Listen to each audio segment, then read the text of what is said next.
পারেন।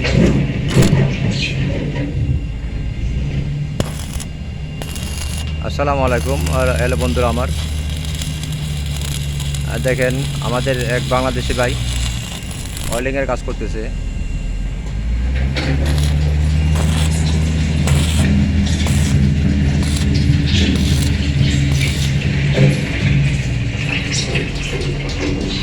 দেখেন এইসব রেডিমেড ঘরের কাজ করতেছে। ভাই সাহেব, আপনার নাম কি? আব্দুল জলিল শেখ। আব্দুল জলিল শেখ, আমাদের বাংলাদেশি ভাই। দেখেন এই ওয়েল্ডিং, আচ্ছা আপনি এই যে এই টিউবের মধ্যে ওয়েল্ডিং করতেছেন, আপনি কত রেঞ্জ রাখছেন ভোল্টেজ? ভোল্টেজ বর্তমানে রাখছি 120-এ। এদিকে তাকে বলেন। 120-এ। 120 রাখছেন। হ্যাঁ। এইটা কত মিলি রড? আমার রড আছে 3 মিলি, 3.2। হ্যাঁ। প্যাকেটের মধ্যে দেখলাম যে 3.2 লেখা, তাই না? হ্যাঁ। তো আপনার ওয়েল্ডিং আপনার কতদিন যাবত করতেছেন? ওয়েল্ডিং আমি এই দেশে অল্প কয়েকদিন ধরে কিন্তু দেশে আমি করছি। আচ্ছা আচ্ছা, ওয়েল্ডিংয়ের মধ্যে কীরকম আমাদের বাংলাদেশের ভাইদের জন্য কীরকম অপরচুনিটি আছে মনে করেন আপনি? মোটামুটি আছে ভালোই।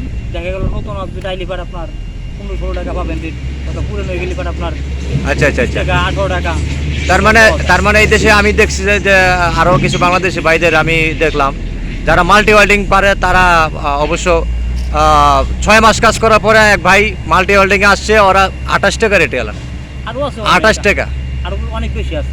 আচ্ছা আচ্ছা, তো এখানে কি হচ্ছে আসলে এই যে কাজ করতেছেন? এই জায়গাটা হবে আপনারই হবে রেডিমেড ঘর হইতেছে, এখানে একটা পার্ক হবে। আচ্ছা আচ্ছা আচ্ছা, এটা পার্ক হবে। এইটা লোকেশনটা কি আসলে, এই জায়গার নাম কি? জায়গাটার নাম তো আমার জানা নাই ভালো করে, এটা আমরা হ্যাঁ হ্যাঁ, নতুন আছি তো আমি।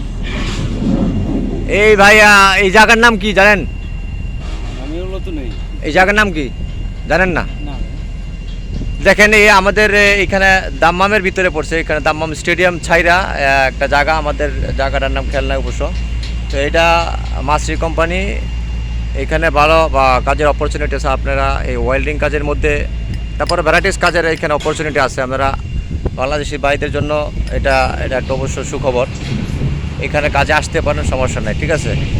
আর দেখেন ওয়েল্ডিংয়ের কাজের মধ্যে কয়েকটা লজিক জানলে আপনি মোটামুটি সাহস করলে আসতে পারবেন, আর যদি সাহস না থাকে তা আসতে পারবেন না। কারণ এটা দেখেন এইখানে কত রেঞ্জে টিউবের মধ্যে মারতেছে, কত ভোল্টেজের মধ্যে।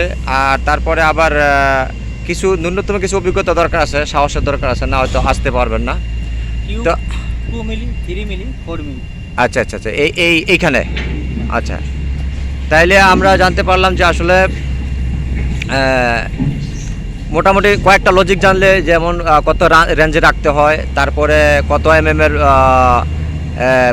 রডের ক্ষেত্রে কত ওয়েল্ডিং রডের ক্ষেত্রে কত রাখতে হয়, কত ভোল্টেজ রাখতে হয়, ওইটা জানলে মোটামুটি একটা লজিক জানা হয়ে গেল না দাদা? এটা হচ্ছে পজিশনের উপর আচ্ছা আচ্ছা আচ্ছা, নির্ভর করে। দেখো আমি এখানে মারছি 1G, এখানে 120 দিছি। 120 দিয়ে ঢালাই আমি যদি আবার 3 দিতে যাই, তাহলে এটা দিতে হবে 70 থেকে 75 অথবা 65। আচ্ছা আচ্ছা, এই রাখতে হবে। তার মানে পাতলা রড হইলে?